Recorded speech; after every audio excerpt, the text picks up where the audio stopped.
that is my cue to get started. So let's get things rolling here. Bonjour, everyone. Hi, it's wonderful to have all of you out there in Indian country here for this great event. My name is Angela Riley. I'm a member of the Citizen Potawatomi Nation. I'm a professor of law and American Indian Studies here at UCLA and director of the Native Nations Law and Policy Center. We are really excited to have this incredible panel here today. I want to start by first giving a land acknowledgement. We here at UCLA are on the unceded lands of the Tongva peoples, and we thank them for allowing us to be here today. And I want to just also thank the Native Nations Law and Policy Center team for helping put all of this together and do all of the logistics. So before I introduce our panelists, I just wanted to say a couple of introductory remarks. As you all know, it's been quite a week in US politics. There's been a lot going on. I know a couple of you are coming to us from DC where you're in the thick of things. As everyone knows, we will have a new president in January. Donald Trump has been reelected. The GOP has taken control of the Senate, and I guess we're still waiting to see exactly what's going to happen with the House. The Supreme Court, of course, as we know, has a conservative majority at this point, including 3 Trump appointees, and he may appoint more in this next term. We'll just have to see. We've all seen some of the exit polls. I think there's been a lot of criticism of how accurate they are, but I've certainly seen some indications that Indian country shifted at least a bit to the right in the last election, which I think as most of the rest of the country did. So needless to say, there are going to be some big shakeups happening in DC over the next few years and months and years, and a lot happening. So we're here today to really dig into a great conversation with some of the most brilliant, amazing people that I know working in Indian country today, and I'm just delighted that they've all decided to join us. I'm going to keep my introductions very brief because most of these people are very well known, and you can also, of course, always look up more about them. So just in alphabetical order, we have Del Laverdure, who is serving currently as counsel to the Coalition of Large Tribes and is also the former acting assistant secretary for Indian Affairs. Welcome, Del. Chairman Mark Macarro, who is the tribal chairman of the Pechanga Band of Indians and the president of the National Congress of American Indians. Welcome, Chairman.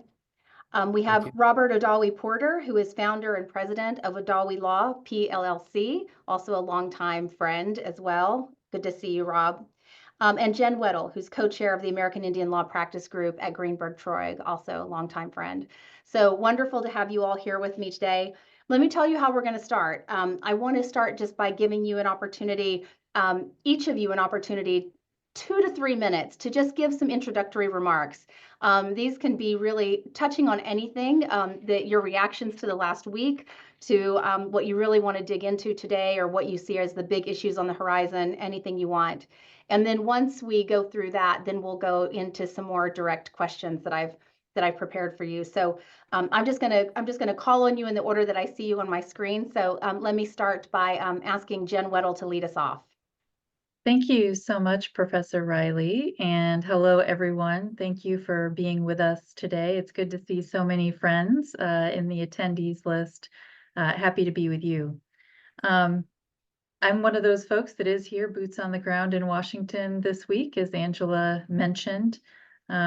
Coalition of Large Tribes is here all week, and it's a really interesting environment, and I'd say the prime time for tribal leaders to be present and looking to engage to protect gains during the Biden-Harris administration that everybody cares about and wants to see remain intact, and also to have a seat at the table in the incoming administration, and not just the presidential administrations, working closely with the Senate and the House in the GOP majorities with both. And then also working with a lot of non-political career folks within the agencies to try to make the transition as smooth as possible. And really importantly, just to have tribal leaders in as many conversations as possible, putting forward names of people they'd like to see perhaps be tapped to serve in the administration, and working on the messaging for programs that we'd like to see kept in place. High anxiety for a lot of tribes around the Inflation Reduction Act and potential repeal of dollars, a lot of tribal dollars that have not yet been pushed out by federal agencies. So I think there'll be a focus on how do we maximize the use of those dollars that were allocated for Indian country, and make sure that those opportunities don't pass us by. Wonderful. Thank you, Jen. I'm just going to go in order here. Chairman Macarro, could you go next? Okay. Let me start off by saying is that in the words of a wise sage, the future is not as bright as we thought it would be. So I think actually what Yogi Berra said was that the future ain't as bright as it used to be. So the nuance is important on that. I do want to address the native vote that was reported on. I think it came out on an NBC poll a few days ago, post-election. And the poll reported, I think, that there'd been a 65% shift, some enormous shift in the amount of conservative or Trump voting for voters for Trump. And there's been also a good deal of consternation about what that vote actually is and what it represents actually that came out of that story. So let me just say this, that I think it's overblown. I don't think there was that big of a shift. I do think there probably was a shift. After all, there was probably some really good, solid GOTV efforts that were made this election. But the poll itself that NBC was reporting on that based its massive swing in supposed voters in Indian country for Trump came out of a poll of 10 states, and only 5 of those 10 have tribes in them, and it was an exit poll. So, it's not hard data that was being reported on. I think the number was like 230, 240 self-identified Native Americans in that poll. And so, so the whole thing is problematic in terms of actual math and statistics.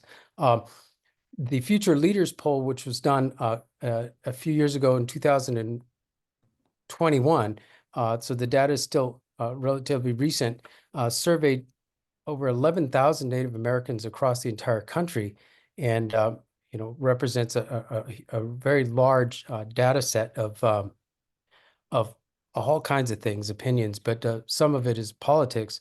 And in that poll, 7% survey, it was not a poll, it was a survey at 2001. There were 7% of folks in Indian country, of over 11,000 respondents, all of whom were Native Americans, that identified as conservatives or Republicans. So there's this huge disparity in terms of a hard data survey, and 3 years later, an exit poll that NBC did of 10 states, of which only 5 contained about 230 Native Americans. So I wouldn't do any planning, fiscal or otherwise, based on that NBC exit poll. But people hear what they want to hear when they hear something like that, and and so I think what we should do, I think, is do something that's representative of Native Americans and put good data out and have it be accurate. So let me just I think I can get to it through some of the other topics that we get, but I just want to say that on behalf of NCAI, one of the things that we need to do is focus Indian country on the work to be done. We need to make a pivot. We need to make a strong pivot. We need to do it with unity. And, elections move in cycles. That's something that we as Native people understand, the cycles of life. And, as one door opens, another closes, that kind of a cycle. And we need to do what we can and look for the opportunities as they present themselves. So I'll talk a little bit more about that in terms of how we proceed. But I've already heard Jen referenced a real key thing is protecting the gains that have been made to this point. So, but to be sure, if I'm not anything, I'm not a Pollyanna, and I try to be as realistic about challenges and the road ahead. And so, for me, I'm immediately thinking of a 2-year road and a 4-year road. So the 2-year road is somewhat the same as the 4-year road, but it comes sooner. So I think we need to look for that as well, because the implications of what Congress starts out to be now and what it might be in 2 years are two different things. So we'll see what that looks like. Thank you, and we'll be back at you. Yeah, thank you, Chairman. All right, Dell, I'm going to pop over to you. Thank you, Professor Riley, and all the UCLA team who's put this on. A very timely thing to discuss with the people, and appreciate everyone who's here, my fellow panelists.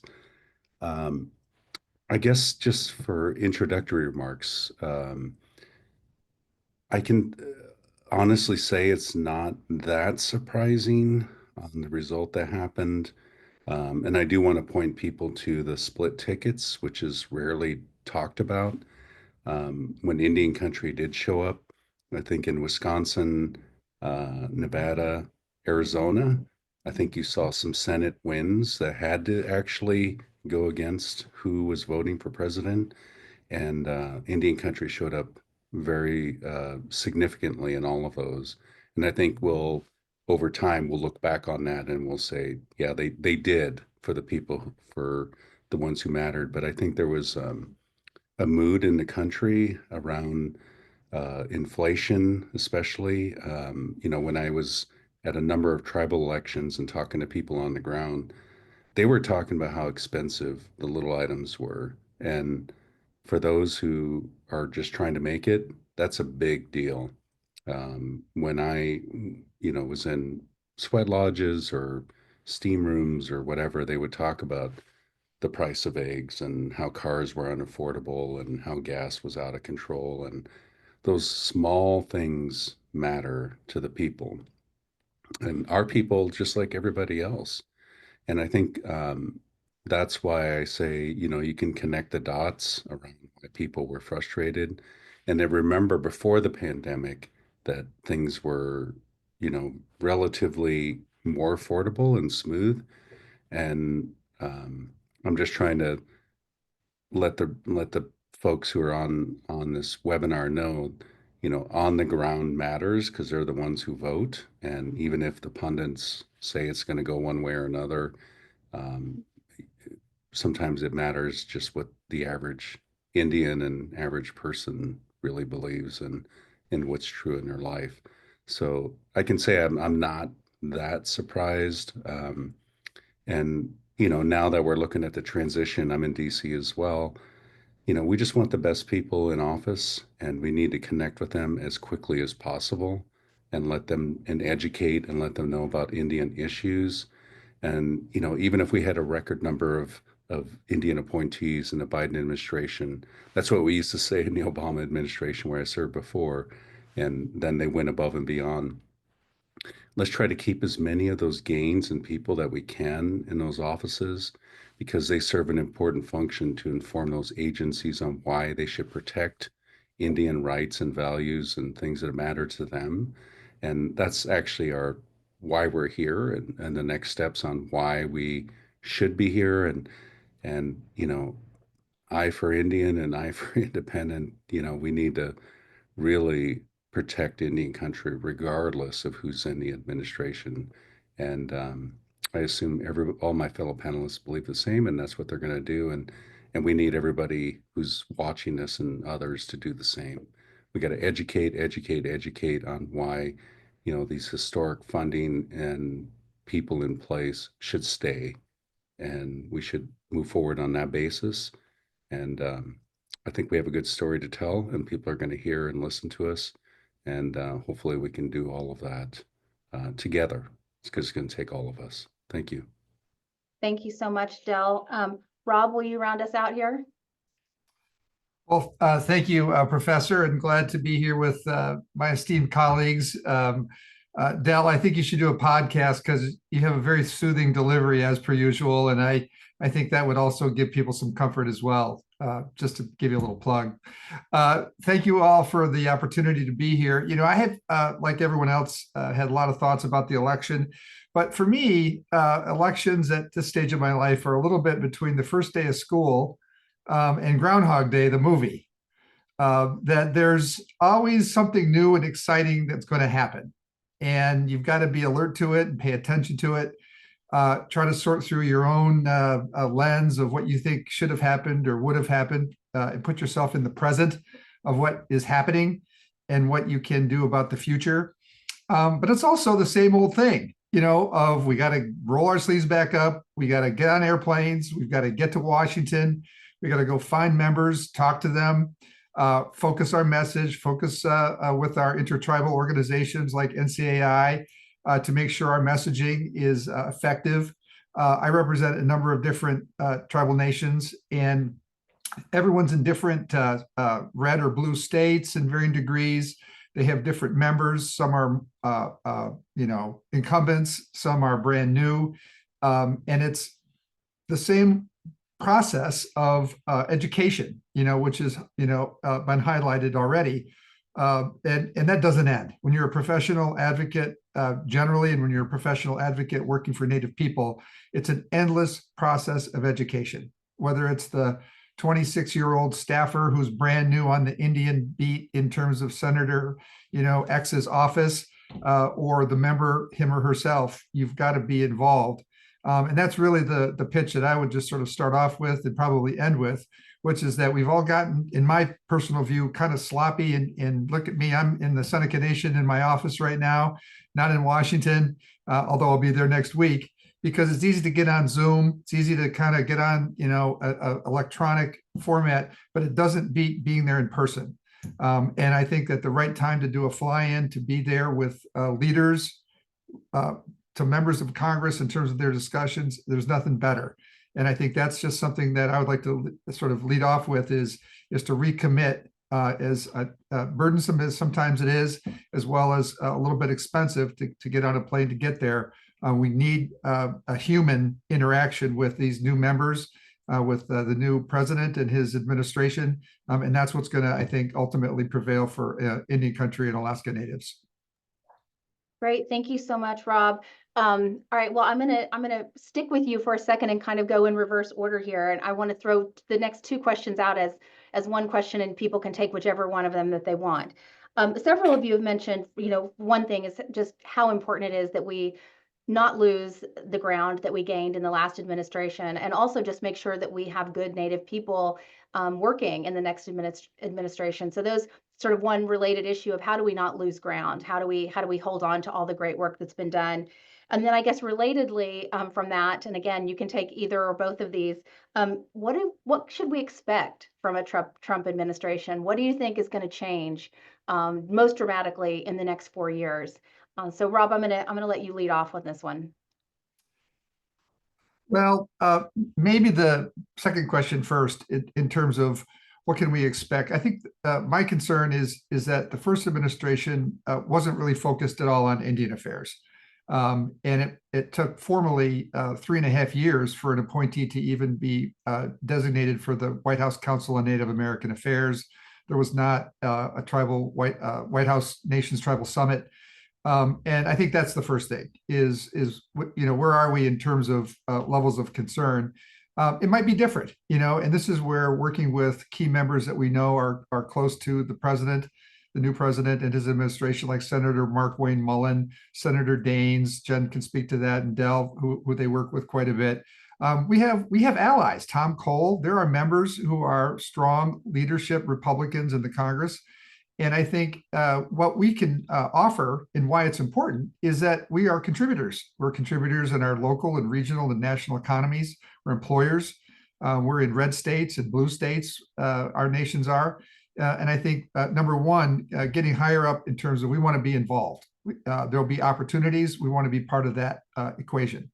And so not waiting around might involve helping feed names of people who we think might be good appointees. I think in terms of politically active Native people, probably less in terms of the number of Republicans who are out there, but they're there. And I think helping feed names to the transition team is good.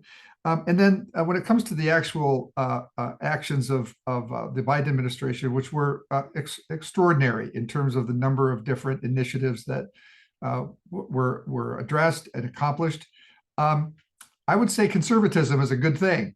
It's good to conserve good policy. It's good to conserve respect for treaty rights, and it's good to conserve respect for Native people self-determining at a local level of government. And I think the messaging of how we pitch that should appeal to some of those who value local government and local control. That's what our nations are about, is our sovereignty, that our nations are able to self-govern.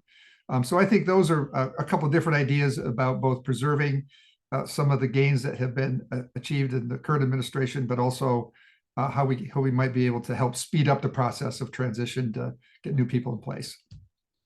Great, thank you. I'm just going to keep going down the row here. Del, would you mind going next? Yeah, thank you, Professor Riley. I'm just going to back up what my colleague Rob Porter said, and if he wants to start a podcast, I guess maybe we should. Let's do it.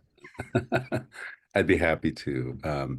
But beyond that, I think we really do need to pivot to law and order immediately, which is a huge issue for probably not just COLT tribes, but all tribes. That wasn't given probably as much consideration as we'd like for on the Hill and in the administration. I think people knew it, they wanted to, but I think we can really advance that in what we're looking at, because it's all about law and order and the border, and we really have got to advance that on levels we haven't seen. The DOI came out with their own report in the spring in April saying that if there were enough cops on the ground, it would be 2.6 billion plus. And the entire BIA is 2.5, 2.6 billion. So we know that number has to be doubled to even be near the ballpark of law and order. Some other issues that I think that are important are technology, which hasn't been discussed yet, but I think intellectual property of Indigenous people is going to be really important. And I know Professor Riley and Professor Carpenter and others have focused on that. We really do need to protect the intellectual property of Indigenous people. And we know there are lots of healing, there's lots of advancements, and there's ancient knowledge that should be protected. And that all needs to be advanced by all of us, whether in government, professor, politics, government, across the board, academia. That will protect what people know on the ground. Indigenous knowledge was another executive order and a piece of this administration, which I saw was fantastic. I mean, we've been on a number of buffalo initiatives to restore bison, which we all know is healthy eating and heals and protects our people. And just like us, the bison went. When the bison were wiped out, we were almost wiped out. We're trying to bring it back. And that Indigenous knowledge piece is going to be really important. And I think the next administration will hear that. I think they'll be receptive to that, that we need the bison back and we need to heal and we need for it to continue. And then the third thing, probably most likely for this administration, is just internal self-governance. We need that education to the ones who understand and know that. There are a lot of tribes who have success stories around self-governance, self-determination that we probably haven't told enough. And I know there are a lot of success stories out there. They need to hear that. They need to hear it in spades and just understand when we contract from the federal government, we do it and we do it better. And they just need to hear that from us. And we just need to remind them, especially as we have this turnover and we're constantly educating. So I think all those things are going to be coming in play. And I think there will be ability to protect in certain areas. I think other areas are going to be more problematic, and we can save that for later. But I just want to say that for now, that those things that these leaders, my colleagues, can say are going to have impacts. When you can say you've done something well keep going, then they understand that and they're going to support it. So thank you for the question. Great, thank you. Chairman Macarro? Professor Riley, I'm going to ask you to repeat the question. Sure, Or- of course. Yeah. Yeah, well, it was sort of two parts, and you can answer either part or neither part or both parts. I guess sort of how do we preserve and protect the gains that were made in the last administration? And then as a follow-up to that, what do we think we might expect with a Trump presidency? Okay, let me start with, NCAI is the oldest and largest Native tribal organization in the United States since 1944. There are 3 core missions that we have at NCAI, and so here they are: to protect and advance tribal governance and treaty rights, number 1; to promote economic development and health and welfare in Indian and Alaska Native communities.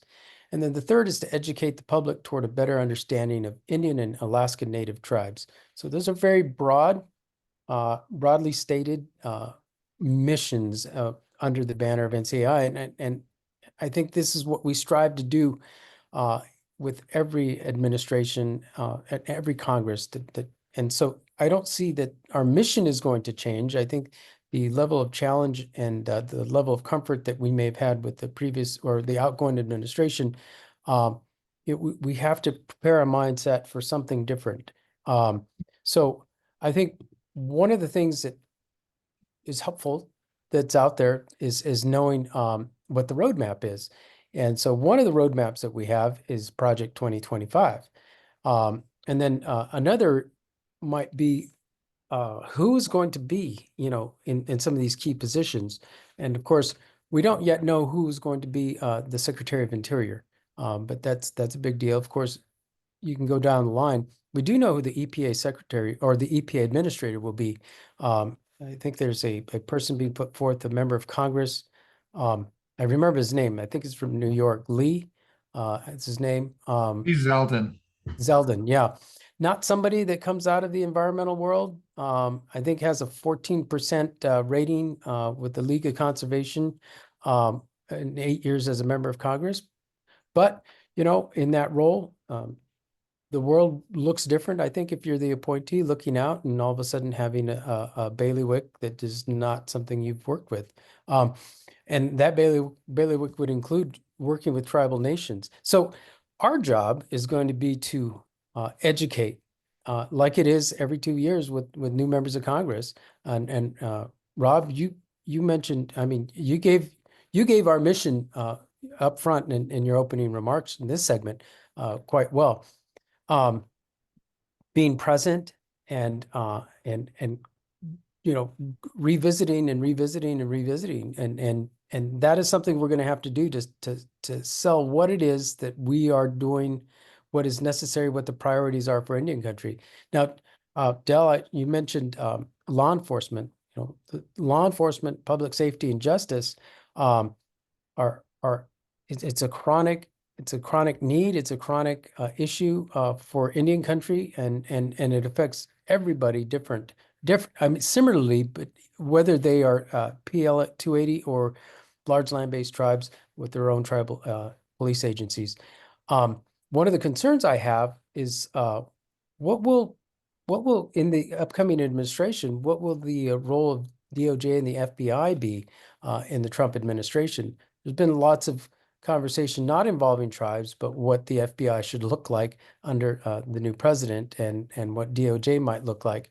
I don't know that Project 2025 offers any clues on that, but what it does offer some clues on well, so let me close the thought on law enforcement, public safety, and justice is that we need to we need to be present to make the arguments that are necessary so that we can gain support from the administration, and I'm hopeful that we'll be able to do that. And we'll see, their roles, their appointments yet to be made. The people that fill those roles and the personalities that are there could be helpful. There could be a role in the cabinet for Senator Thune, for instance, and there are good relationships that Indian country has with Thune, and on. Other members of Congress are in they're in the House now, they're in the Senate. We have advocates on both sides of the aisle, and reacquainting our issues with maybe a difference in priorities now in a new administration. We need to look for those opportunities. So, but let me mention a few things that are specifically called out in Project 2025. There's a concerning issue with the development of fossil fuels, for instance, and critical mining projects on Indian lands. So we'll need to see how that manifests. There's in the opening section of the Department of Interior chapter of Project 2025. There's a relatively immediate focus on this war against mining, this war against fossil fuel development that has taken place in the previous, or with the current Biden-Harris administration. And so Project 2025 seeks to, I guess, proceed in those areas where where those areas look like they may be necessary to do so. What we need to be on guard for and educational about is places where it's already been problematic. I think on Navajo lands alone, there's been 30 million tons of uranium ore that was extracted between 1944 and 1989. So in the present day, there are lingering health problems in those communities where uranium and health mining has been extracted. Uranium, I mean, has been extracted, and the health cases that are now present in so many families where uranium mining was part of the landscape, that needs to be contended with and reckoned with. There's some unknown, I think, upcoming impact or would-be impact from lithium mining within the continental United States that we really need to be ready for, and how that might affect our tribal communities or those tribal lands that are adjacent to where lithium mines could develop. And then there's an issue that's been present in Alaska for Alaska tribes, where there are tailings from mines that the mines are in Canada. But the impacts come down river, literally through the river, and are polluting and increasing toxicities in waterways on tribal lands, Alaska Native village lands in Alaska. So that's going to be a real challenging space, but one that we need to be present on, so that the administration knows that this is a huge area of concern that not only affects the economy and the economic development of the United States and tribes, but the actual health of individual tribal citizens within tribal nations. So lots of work to be done there. I think on the positive side, this is an interesting one, that jumping over to the EPA, I think there's a proposal in there for elevating significantly so a standalone EPA Assistant Administrator Office for tribes. It's the American Indian Office concept. So if that does manifest, I think there's a conversation certainly to be had there about how that works, how that plays out, and importantly, where that office would be headquartered. Would it be in DC? Should it be in DC? Or should it be in the West somewhere? So we need to look at those kinds of things as well. There's other actions by the Interior Department. If I could just do a real quick punch list. There's a potential approval of the National Petroleum Reserve Alaska Integrated Activity Plan. There's ANWR, potentially reinstating the 2020 ANWR Environmental Impact Statement by secretarial orders, so that the suspension of leases is lifted. Just to name a couple of things, I don't want to go into too much detail and use up too much time, but there's plenty to talk about, and there is a roadmap to some of the things. It's not completely unknown on what some of these impacts might be in Indian country. So it would behoove all of us to begin focusing, if you haven't already, focus on Project 2025. And remember, the words on the page are one thing, but the prospects of who the people are that will be implementing these things is another. Did I mention that I've seen several articles now that Senator Mark Wayne Mullen could be a candidate. I don't know if it's just Rumorville that gets published, but could be a candidate for being Secretary of Interior. So we'll see how this all plays out. Thank you. Great, thank you. Jen? So I'd answer both questions with the same two words, efficiency and substance.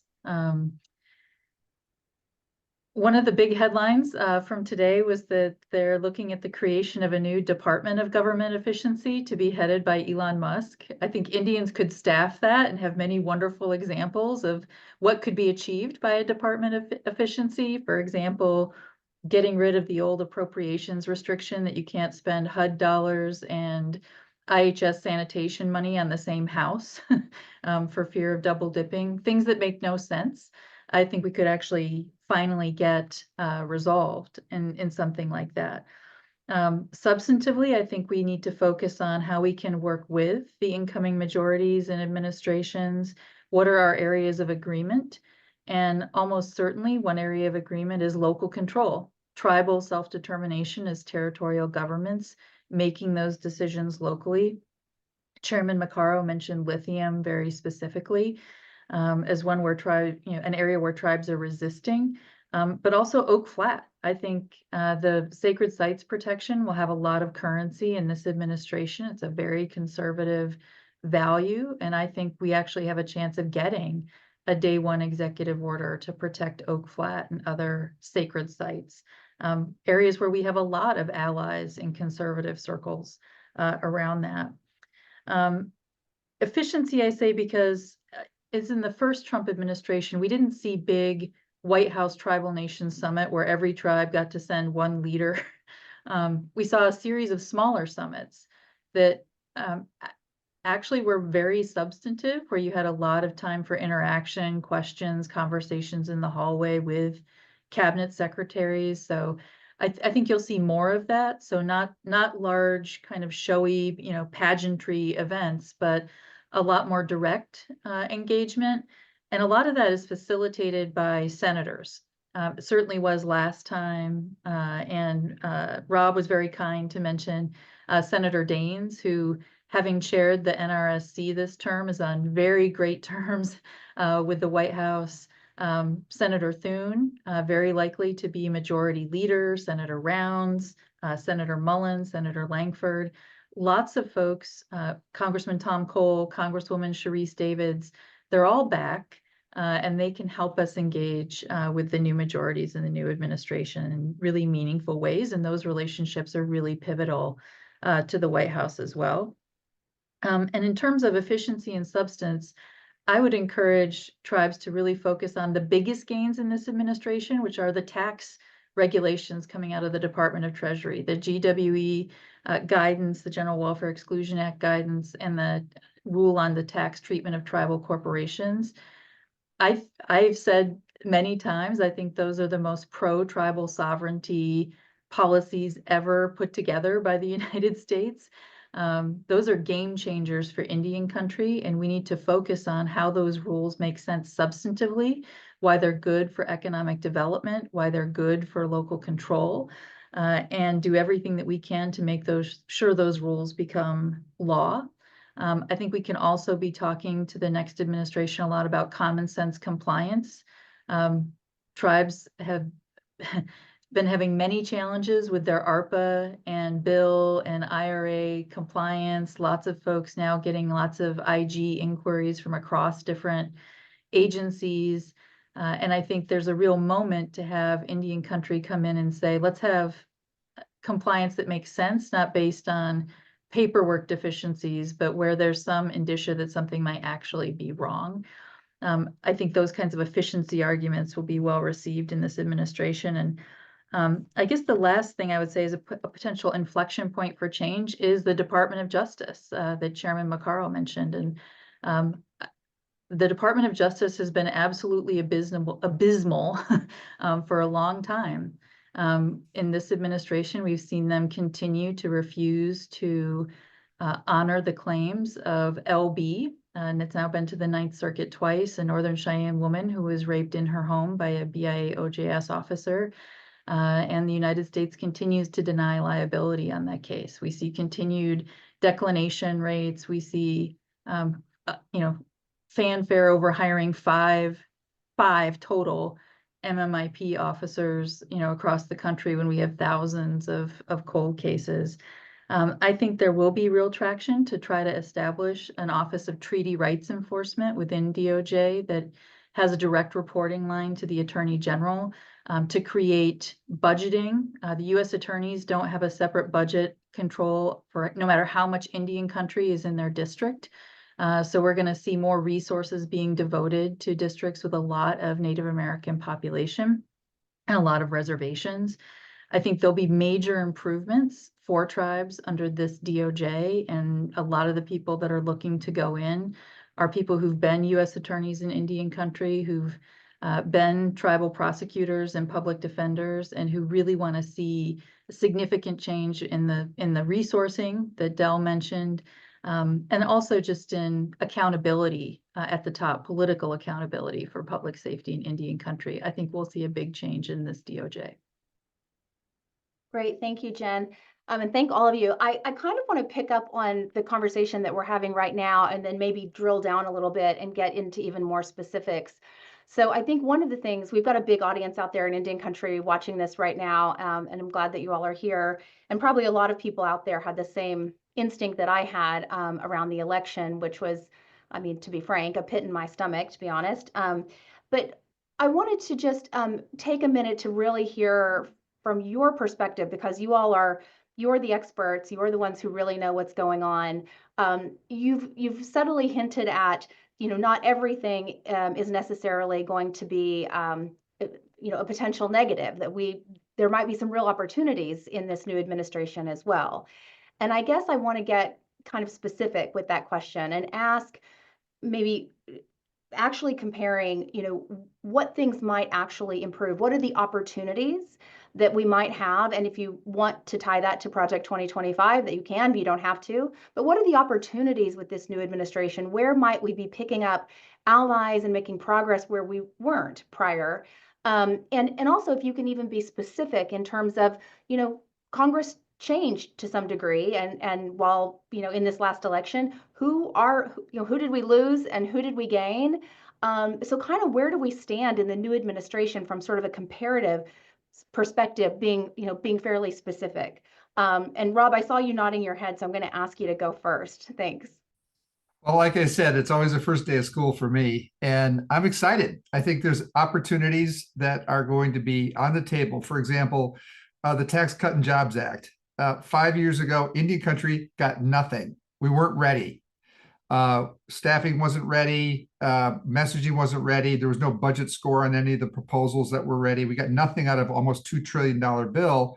It's going to happen now in terms of tax reform. And there's a number of different issues that NCAI, NAFOA, the Tribal Economic Tax Reform Advocacy Alliance I work with, that we've identified as priorities, and those have budget scores, but we want to be part of that.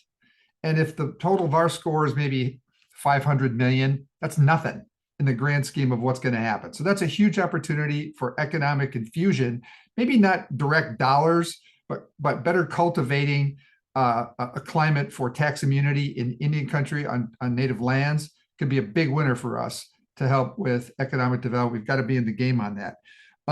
There are other issues related to things like efficiency regarding land use. A few of you know I'm a pretty singular fanatic about restricted fee lands. And the late Don Young and Tom Cole supported that. That's in my nation, the Seneca Nation, we don't have trust land, but we have our own Indian country that is recognized as under the governance and control of our sovereign tribal government, not the federal government. We like it. And actually over the years, including even in Lakota country, I've been hearing more and more leaders talking about restricted fee lands. I think that legislation has a really good opportunity to be picked back up. It's another pathway to sovereignty in terms of your land use.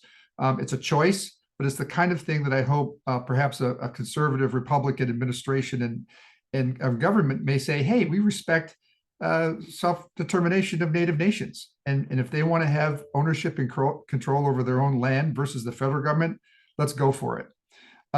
There are other issues, for example, that are a little bit dormant that may come back up.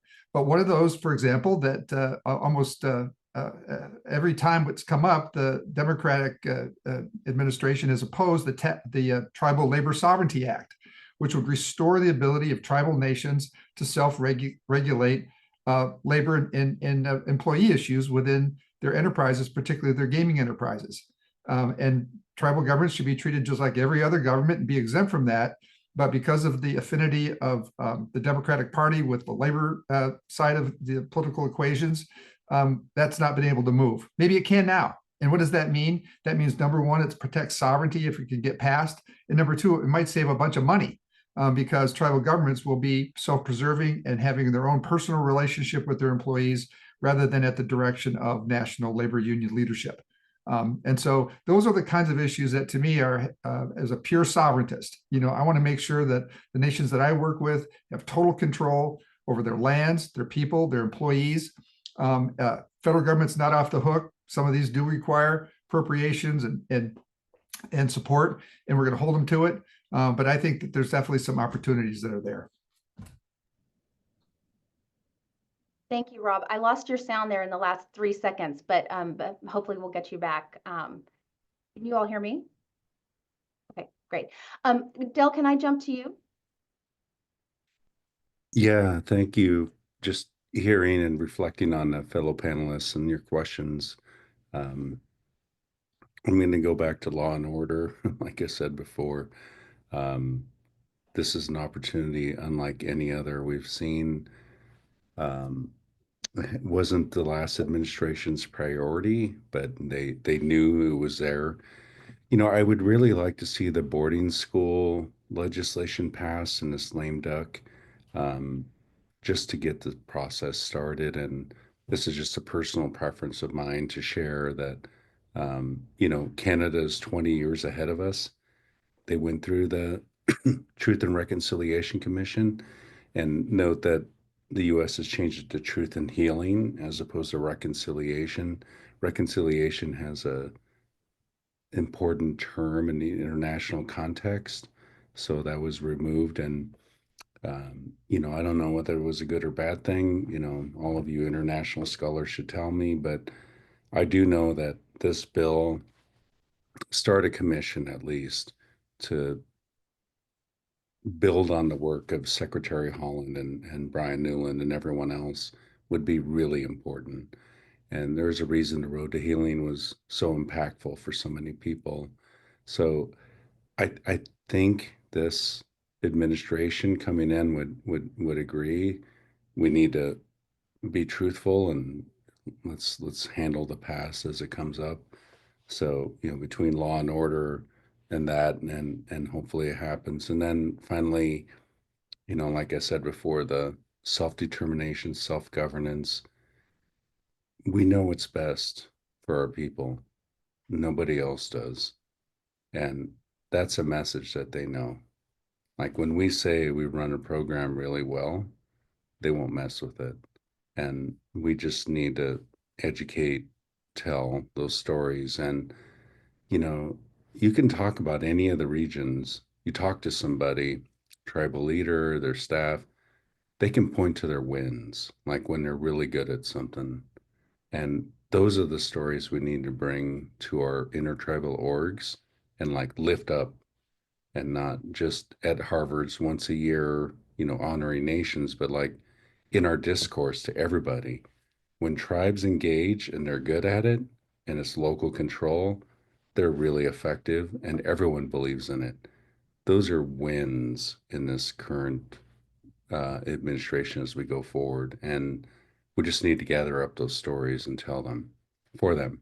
And I'm sure Mark and Rob and Jen and everyone's going to do a good job at that. But let's ask for those stories and let's tell them, because they're there. They're good at it. And we know they're good at it because they're accountable by their neighbors and their relatives who show up every day and say, why aren't you doing this? We have their story. Our story is their story. And we just need to be better at telling it. Thank you, Del. Jen, could you jump in here? Yeah, just to build off what Del was saying on the public safety side. It's not just tribal elected officials that folks need to hear from back here in Washington. I want to say especially tribal court judges and the role that tribal court judges play in public safety in Indian country, as well as in behavioral health dollars. This has been a big source of advocacy around the boarding schools reports, getting dollars for trauma healing, getting dollars for tribal court programs, diversionary programs, and a lot of those are going to be focused on traditional cultural practices and also language dollars. You know, tribal languages are what teaches us how to relate to the world and each other. And it's tribal culture that will be the source of the healing. And those stories, when people come to Washington, they tell them they're so powerful. The people that are living it every day, you know, everybody should be coming to Washington and sharing those success stories, like Del was saying. I think there's a special moment around health right now because of the unique role that it seems Robert Kennedy Jr. is likely to play. He came and met with COLT for 3 hours in March. He spent with tribal leaders, broad-ranging policy discussion, and it was really incredible and impressive how much he knew about individual reservations, the depth of the reading that he had done. And I think he will have an absolutely open door to work on IHS issues and other things. I'd actually would be hopeful that Elon Musk could solve some of the IHS technology issues with our electronic medical records.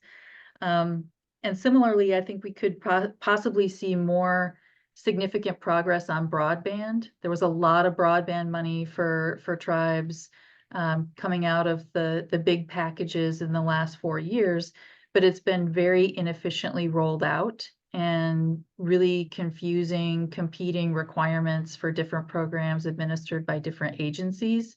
I think there could be major efficiency gains, and that we'll see broadband as part of rural public safety and essential to rural public safety, not just for tribes, but for the surrounding counties as well. So again, I think looking for those coalitions that we have, the areas of agreement, broadband and public safety should be a really big and easy one to get this administration behind.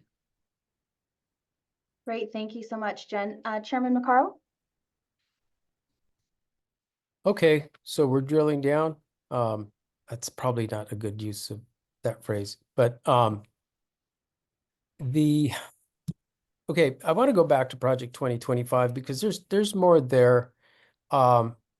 There are numerous statements in Project 2025 that have potential implications on well, for Indian country, and some perhaps more serious than others, but I think, you know,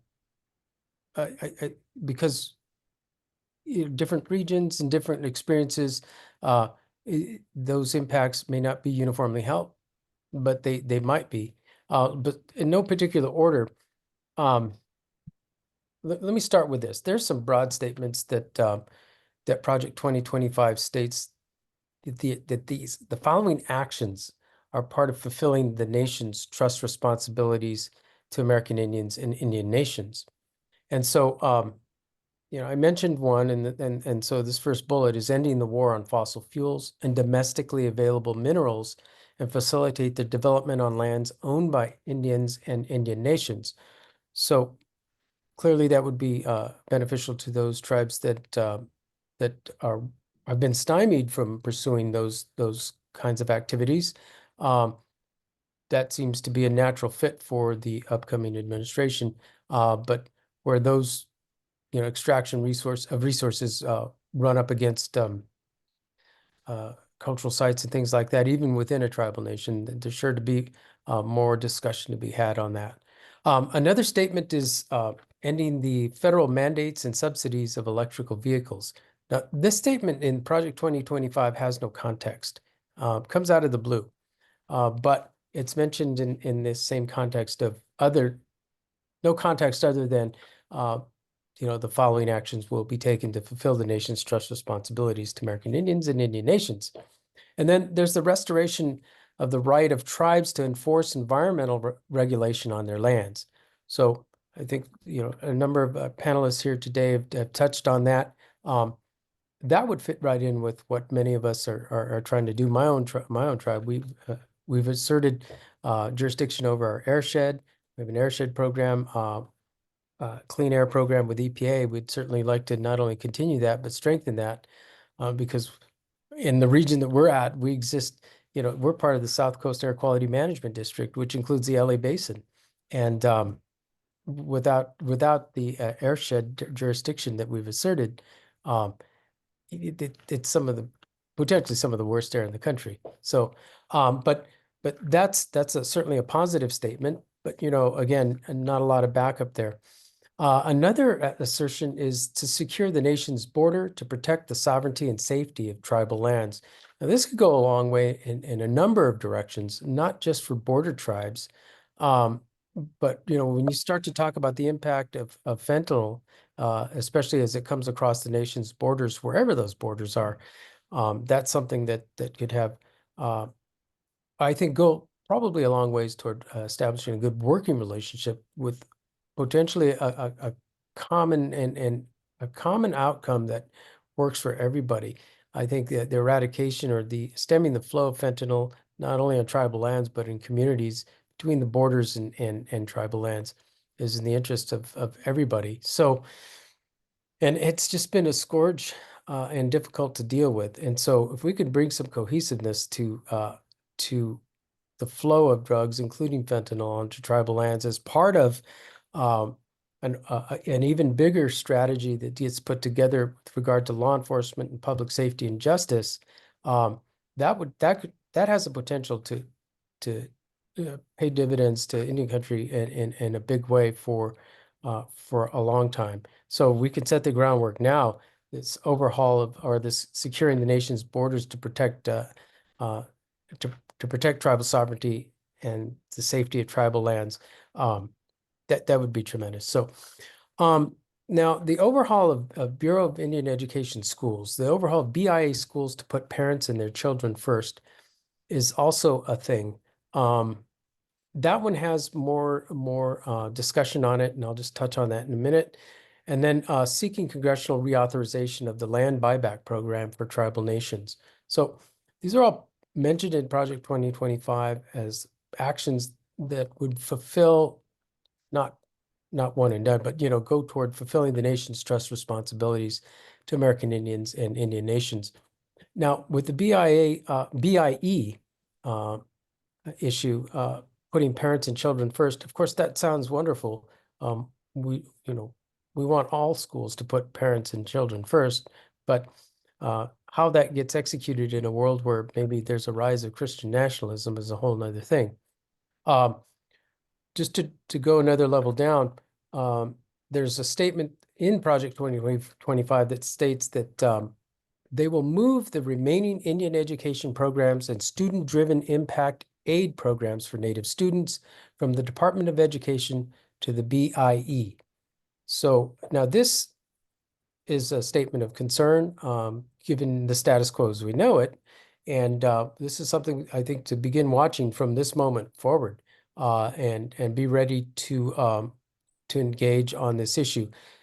BIA in the status quo is an underfunded agency that does not have the expertise or the workforce to handle these additional programs. So if nothing else changes except eliminating the U.S. Department of Education and putting the tribal programs over at the BIE, there's going to be an undue burden, certainly from day one. So together with concepts of efficiency of management, we need to make sure if there are going to be wholesale changes like this, we need to make sure that Indian country isn't run over, or that a good intention on the part of this administration with regard to Indian country doesn't result in several bad outcomes inadvertently because it wasn't thought completely through. So in the interest of time, I'll stop there. But I think, again, I'll admonish that we need to focus a good deal of our work on this roadmap of Project 2025 because it's there. I think there's a general question. Well, what's this new administration going to do with Indian country? What's this new president going to do with this or that? Well, what has he said so far? Well, I think we need to believe what has been said so far, and we need to believe what's in writing, because there's certainly a lot of energy that's been put into that, and it's just not going to go away. So we need to be ready to reckon with it, and look for opportunities for wins, but also look for opportunities to preserve um, those things in the status quo that we think work for us, work for our tribes, work for Indian country as a whole, so that we're not in this game of taking a step forward and two steps back. So I'll turn the floor back over to you, Angela. Thank you. Great, thank you. Dell, I'm giving you a heads up that I'm about to call on you. So just so hopefully you can hear me. So we have about 12 minutes left, and I've promised everybody that they will have an opportunity to kind of give their last closing remarks, whatever it is that hasn't been said yet that they want to say. As we've had this conversation, I've heard some really important issues being raised out there, including Department of Justice, missing and murdered Indigenous women and people, law and order in Indian country, mining, taxation, health, education. I mean, we're no shortage of big Indian country issues. So if you also want to give your wish list or your number one thing that if one thing could really be addressed in this administration, what would be at the top of your wish list, in addition to any closing remarks you might have. So we have about 3 minutes each, and I'm going to start with you, Dell. Yeah, thank you, Professor Riley. First of all, I want to appreciate all my colleagues and their remarks and their leadership. I think it's important to say. I'm going to go back to what I've said in the previous remarks about law and order, the wins we have, and then also, the key transition things. I think we would all like to see some aspects of the renewable energy revolution that was occurring. I think we'd like to see them continue, but I don't think there's going to be new funding. So maybe we should just protect what we have in motion. I've been down on the ground in a number of tribal communities, and they want renewable energy. They want to go forward with all those pieces, and perhaps Chairman Macarro and his community are the same. They really appreciate those wins and that they can start to implement those, from electric vehicles to microgrids and wind turbines, etc. And many of them have had fits and starts for so many years, and now they're ready. They're ready. They've learned their lessons as a sovereign. I support them in their sovereign capacity. They made mistakes before, and this last piece of the Biden administration's allow them to kind of make the jumps that they never could.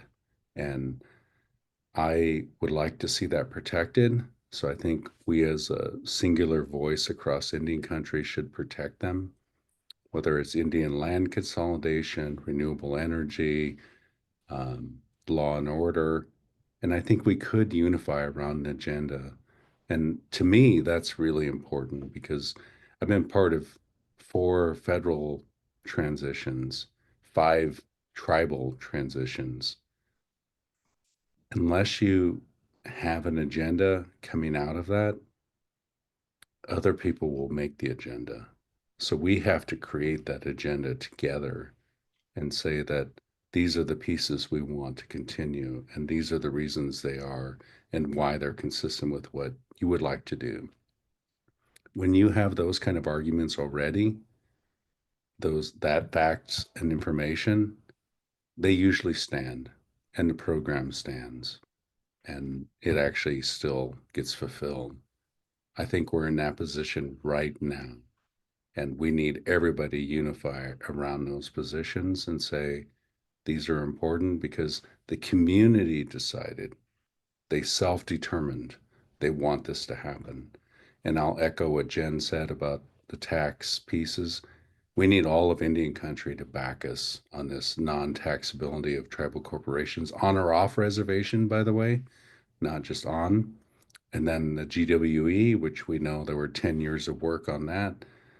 Tribes get to decide who benefits or not, and it's not taxable. We need all of your comments backing us times 10. And we need it, especially now that we have a change in administration. So I think all of those things are important and timely, and that we need to unify. And I think we can. So thank you. Thank you so much, Del. Jen, I'm going to jump to you. So I guess I would chime in. There's been a few questions in the question and answer box around, is there some significant potential for real backsliding on sovereignty? And my emphatic answer to that is no. I think tribal rights are ascendant. Tribes are very significant players. They are at the table, no matter what party might be in office at any given moment. And I don't ever see that declining. If there's one issue that I would say focus on, to me, it's a food sovereignty issue, particularly the buffalo restoration that Del mentioned, that COLT is really focused on, because that encompasses so many different pieces together on economic development, on behavioral health, trauma healing, languages, practices. It's kind of a microcosm of everything. It even touches on border security that Chairman Macarro mentioned as buffalo pass across the international border. But ultimately, food sovereignty is like every other aspect of sovereignty, in that tribes decide. And I think that's what these majorities and this administration will be very open to, is what does the local tribe want? What is their decision making? And that's going to be very important to them. And I think is where we can really make additional gains and see tribes flourish. Great, thank you. Rob, you're up next. Well, thanks again for having me. I think, again, some know this of me. From a Haudenosaunee perspective, we never really get involved too deeply into the American political process. I'm not a voter. I'm a I for Indian. And I think maybe the first step is for all of us to open up our minds and have a clear head about purging ourselves of what we've been listening to for quite a while from the dominant media and the political parties about what we're supposed to be thinking about the future in our work for our people.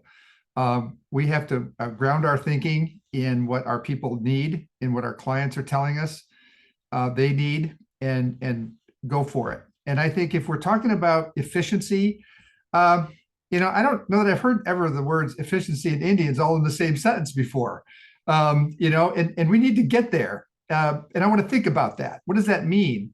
Because I'm a big fan of the 50-yard pass every once in a while. I love the idea that there might be a sort of moment when we could throw something out there that might look like decolonizing, deregulating decolonization. I mean, holy mackerel. Is this a freedom moment? All I know is Trump and his team and the Congress have a mandate. They're going. They're going to have all branches of government, and we want to be part of that. And maybe Chairman Macarro, we all think about 7 generations ahead. Maybe we need a Project 3025 so we can really get granular about the action plans we need to be taken right now to move forward, so that we are strong and vital 1,000 years from now, in all of our nations, and that these problems are settled. I'd love it. I'd love to participate in that. But I think that right now, clear thinking, engagement, get on the ground, call your leaders, call your people. And I think in the February NCI meeting, if we can find ways to maybe target this sort of conversation about the future, I don't like to react. I like to punch hard forward. And I think that's what we got to be doing. And we just need better content in terms of how we're going to move forward. I'm also jazzed up because we just got a brand new Seneca Nation president, JC Seneca, just came from his swearing in. And I know he and many of the Native leaders that we all know are going to be excited about engaging, defending, and fighting forward. And I say, let's get it going.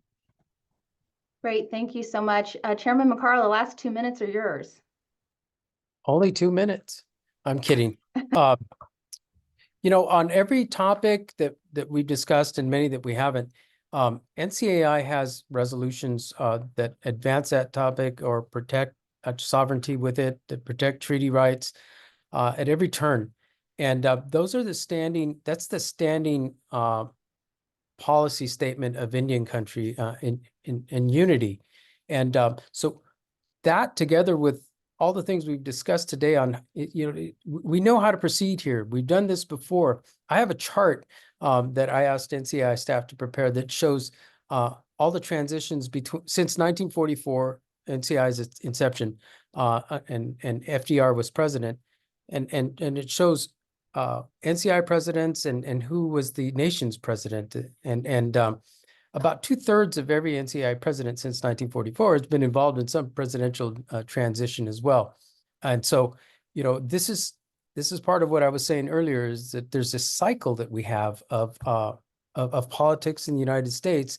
What we need to do is make sure that we're learning from all the previous transitions on the best way to engage a new administration. And in this case, there are some lessons and things that we've learned from the first term of the incoming president that may be applicable. And then there's some new stuff that we have now a document. So Project 2025. So we're not completely entering into this blind. Lots of allies, those names have been mentioned as well. And so what we need to do is bring our individual fortitude and the energy from our ancestors and move forward into this, lean into this process, and educate. It's a key mission of NCI to educate America, educate our legislators, educate the administration, and do it in the best way possible as citizens of our tribal nations. I could go on and on, as you know, Angela, but I will stop there. Thank you. Well, we're right at 1:29, so I feel like I've done my job as the moderator, but I just want to give you all my enormous deep thanks for being here. You're all huge players in Indian country and in national politics, whether you like it or not. And we all look to you for wisdom and guidance during these times when we need a path forward and we need leadership. And I appreciate your insights, your clarity, and your optimism, and also your energy, because we're going to need a lot of it, and we're going to have to be in this together, I think. So I just want to say thank you all so much. I hope you have safe travels home if you're heading back from DC or to DC. And again, I admire and respect and adore all of you. So thank you so much. And thank you, Indian country,